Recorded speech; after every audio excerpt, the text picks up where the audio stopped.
Est-ce que le Cap-Vert va remporter les Coupes du Monde? C'est la belle histoire de cette compétition, l'un des plus petits pays de l'histoire du mondial qui a réussi à se qualifier en finissant premier de son groupe dans la zone Afrique devant des sélections beaucoup plus installées comme par exemple le Cameroun, ce qui est une performance extrêmement remarquable. Et en plus avec une équipe dont on voit vraiment l'influence portugaise, le Cap-Vert est une ancienne colonie portugaise et beaucoup de ces joueurs jouent toujours dans le championnat portugais, surtout ses divisions inférieures.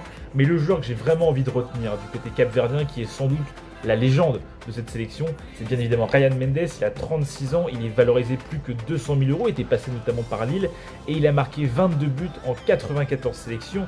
On voit bien qu'il est en fin de course en réalité d'un point de vue de club, mais en sélection, il porte véritablement cette équipe capverdienne et pourrait être le joueur déterminant dans cette compétition pour cette sélection. Et avec un groupe assez compliqué malgré tout, l'Espagne et l'Uruguay qui sont largement au-dessus, mais derrière avec l'Arabie Saoudite, ça pourrait se jouer et j'espère pour eux qu'ils vont pouvoir réaliser un beau parcours, peut-être même décrocher leur première victoire en Coupe du Monde, ce serait incroyable.